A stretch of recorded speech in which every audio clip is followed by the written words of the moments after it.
Halo, pada video kali ini saya ingin menjelaskan satu subtopik terakhir untuk pertemuan 2, yaitu tentang fair value option ya. Jadi penggunaan nilai wajar dalam penentuan nilai suatu liabilitas jangka panjang. Nah, di soal kali ini saya ingin menggunakan contoh obligasi ya. Saya sudah membuatkan soal yang sederhana, obligasi senilai 10.000 memiliki umur 3 tahun ya. Kuponnya 12%, bunga pasar 10%. Di sini maaf saya hapus saja, tidak usah ada biaya penerbitan. Jadi kalau kita masukkan formula semuanya didapatlah nilai wajar obligasi saat ini di awal tanggal penerbitannya adalah 10.497. Sini saya sudah masukkan ke tabel schedule obligasinya juga, sudah sesuai dengan nilai akhirnya. Nah, ini kan kalau penggunaan metode amortized cost ya, tidak ada masalah. Nah, yang jadi masalah bagaimana kalau suatu perusahaan menggunakan nilai wajar ya dalam penentuan nilai obligasinya. Nah, untuk konsep mungkin bisa baca sendiri dulu ya. Saya langsung ke praktiknya saja. Nah, kuncinya apa? Kalau tips dari saya adalah jangan membuat tabel. Kalau kalian lihat di soal, biasanya kan ada tabel di sini ya, carrying atau fair value. Nah, ini abaikan dulu, kita menggunakan buku besar saja ya, atau ledger aja, biar nggak pusing. Karena kalau pakai tabel di sini mungkin pusing antara nilai fair value dengan fair value yang disesuaikan dengan amortisasi. Nah, karena itu nilainya beda ya. Akan lebih mudah kalau kita pakai ini ya, akun T. Ya udah, jurnal yang pertama ini ya. Jurnal pertama apa? Ya kita akui ya, cash bond payable. Maka kita bond payable-nya di sini ada saldo senilai gini. Oke ya. Nah, saat 31 Desember ini, nah apa yang harus kita lakukan dulu di 31 Desember? Apakah kita mengamortisasi dulu atau menyesuaikan nilai wajarnya dulu? Jawabannya adalah kita harus amortisasi dulu ya. Amortisasi dulu baru membentuk nilai wajar. Sama seperti surplus revaluasi ya. Kita susutkan dulu baru kita sesuaikan dengan nilai wajar. Oke. Nah, oke. Oh iya, satu tips dari saya. Jika ada ketemu soal fair value option, bahkan sebenarnya schedule ini yang paling penting itu hanya yang ini. Jadi kasarnya yang ini bisa aja saya hapus nih supaya nggak pusing ya. Nah, ini bisa aja sih sebenarnya, tapi ya sudahlah ya. Karena yang kita perlukan hanya nilai amortisasinya saja ya. Jadi walaupun kita menggunakan nilai wajar, tetap kita harus membuat schedule. Nah, kenapa sih harus buat schedule-nya? Jawabannya adalah untuk mencari yang ini ya. Jadi angka carrying amount ini juga nggak perlu sebenarnya. Oke. Nah, ya udah kita sesuaikan tahun pertama dulu ya. Tahun pertama seperti yang saya bilang, kita harus mengakui amortisasinya dulu ya. Amortisasi dari obligasinya dulu. Nah, karena ini obligasinya premium, maka kita harus turunkan nilai obligasinya. Otomatis bond payable-nya pasti debit ya. Nah, ada apa di sini? Interest ya. Nah, saya pakai jurnal yang sederhana saja ya. Saya tidak jurnal kuponnya supaya kita fokus di nilai obligasinya. Bond payable-nya kan di sini intinya akan teramortisasi ya 150. Sini sama juga. Nah, ini sebelum penggunaan nilai wajar. Maka di sini bond payable kita saldonya berkurang ya. Jadi saldonya ada 10.347. Nah, di sini baru letaknya. Kita harus mencocokkan dengan fair value-nya.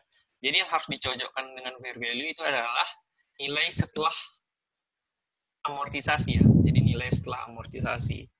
Nah, 10.347 ya jadinya. Ini ternyata di soal nilai wajarnya 10.400. Nah, maka kita harus menjadikan ini 10.400 nih. Posisi sekarang ini harus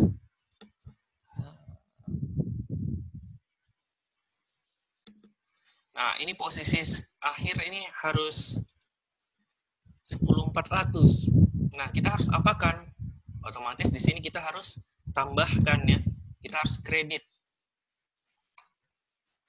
Supaya posisinya, ini kan nilai wajarnya, fair value ya, 10, misalnya di soal 10.400. Nah, apa yang harus kita lakukan? Maka kita harus membuat jurnal tambahan untuk menyesuaikan jadi 10.400 itu. Otomatis 5289 ini dikredit, maka bond payable pasti dikredit. Pada apa? Ya ini ya, unrealized ya. Holding, gain or loss. Nah, besar yang ini. Nah, mungkin ini masih mudah ya. Nah, yang tahun kedua yang pusing mungkin.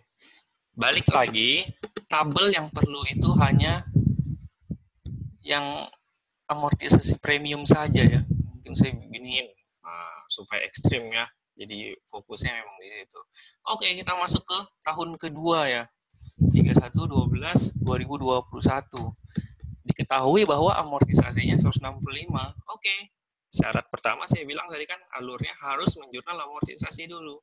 Obligasi kita sekarang posisinya 10.400 sesuai nilai wajarnya. Cuman karena ada amortisasi maka kita harus, nah karena ini premium balik lagi ya, kita harus mengurangi. Jadi jurnalnya sama. Nah, amortisasinya kita harus akui sesuai dengan tabel. Nah, selanjutnya, karena kita menjurnal ini, maka bond payable kita pun pasti akan berpengaruh. Nah, jadi bond payable kita sekarang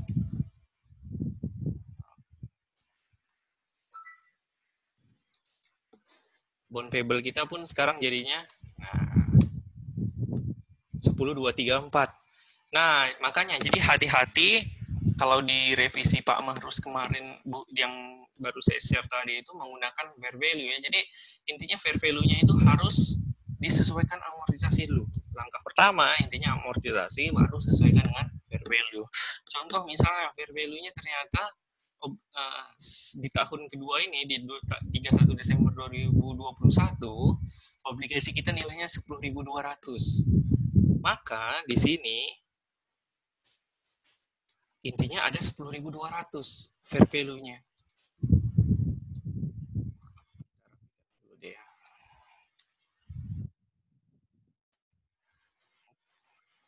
Nah, apa yang harus kita lakukan? Maka kita harus melakukan pendebitan ya, pengurangan supaya menjadi 10.200. Nah, berarti kita harus mengurangi bond payable pada ya unrealized ya.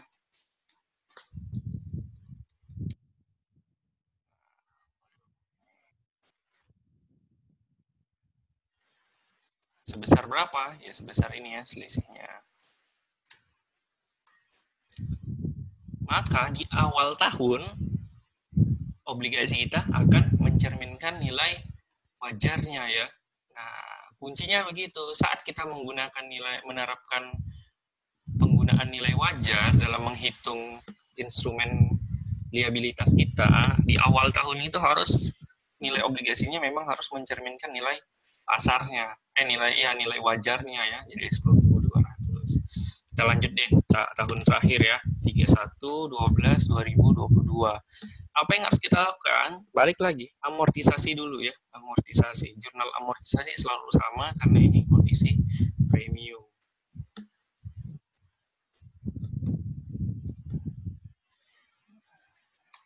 Nah, maka di sini karena kita menjurnal amortisasi, di sini ada pengurangan juga ya, yang membuat nilai obligasi kita di akhir tahun sebelum disesuaikan dengan nilai wajarnya adalah ya, oke, ternyata nilai wajarnya sama persis dengan face value-nya misalnya ya.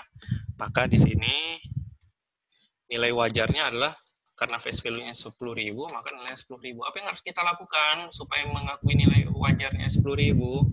Yang membuat jurnal unrealized ya. Diapakan ini? Nah, itu harus didebitkan ya.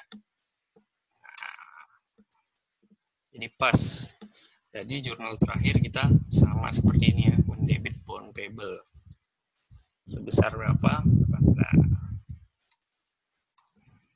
Nah, jadi kunci penggunaan nilai wajar atau fair value option ini adalah perusahaan harus mengamortisasi terlebih dahulu, baru menyesuaikan nilai wajarnya. Gitu. Sehingga nanti kalau di pelunasan misalnya di 1 Januari 2023 saldo kita pas 10.000 ya. Nah, maka kita akan menghapus bond payable pada cash ya. Senilai 10.000. 10.000 di sini pun habis ya jadinya. Nah, sekian ya video saya terkait dengan variable option. Jika ada yang ingin ditanyakan, dipersilahkan. Terima kasih.